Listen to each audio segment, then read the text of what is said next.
In parts 1 and 2, I established the fact that the elite elders of the Illuminati, the bull worshippers, have been worshipping the sacred bull god since ancient times to this very day.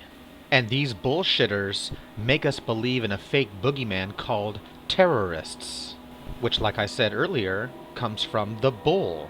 Thus, the Bible god El, the bull god, was the warrior god, the god of terror. So, like I explained, these bull god worshippers are the ones who are making us believe that Ebola is real.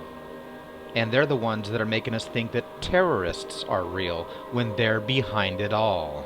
ISIS, Islam, it all goes back to the ancient bull goddess Isis, which is why all of the current Islamic symbolism is that of the ancient symbolism of the ancient world.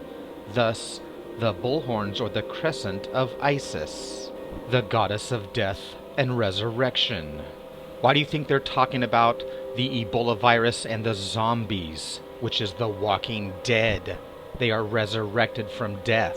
And that's another thing that I want to talk about in this part 3 here, is about the terrorists. How ISIS is cutting off the head of their victims, beheading them, decapitating them.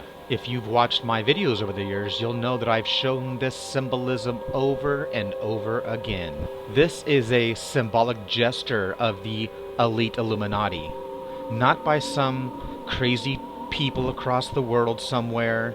It's not a lone gunman. People, wake up. This is pure symbolism of the Illuminati.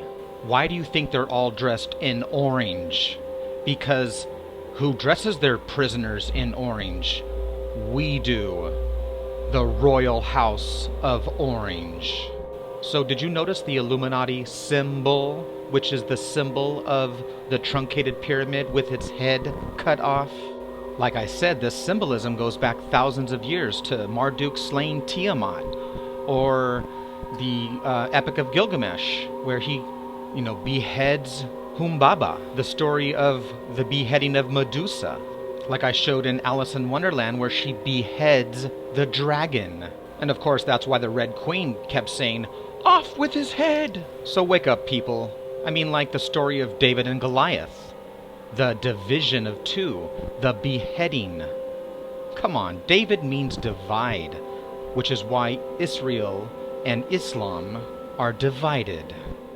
So this decapitation symbolism is everywhere. Watch your Hollywood films. Look at this picture of Atlantis. Notice the head that has been beheaded. So believe me, the beheading or the decapitation is the symbolism of the Illuminati, not some, group across the world. So like I explained, use your brain. These guys are poor. They can't even afford shoes. But for some reason they have these expensive machine guns and rocket launchers. I mean, go ahead, take a $10,000 and try to go out and buy one. Even if you had 10 grand, you can't even go out and buy these things. These are military contacts.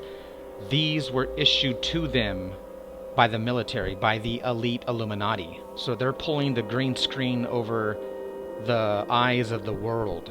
They create the boogeyman for us to point fingers at, but it's nowhere near the truth.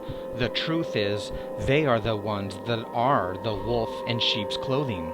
So believe me, the whole Ebola, ISIS, zombie crap is exactly that. It's all bullshit. I mean, why do you think they're all dressed in black? Because it comes from Isis, who was known as the Black Goddess. She was the goddess of death. And she had her white aspect of resurrection and life. So they want us to relate the Black Death with Islam so that we're against them. And that, we're the pure white ones, which is all bullshit. So folks, believe me, there's much more to this story than what meets the eye. This red cap symbolism goes way back into history. So if you've been watching my videos over the years, you'll completely understand this red cap symbolism that I've been talking about for years now. Believe me, the rabbit hole goes much deeper than you could ever imagine.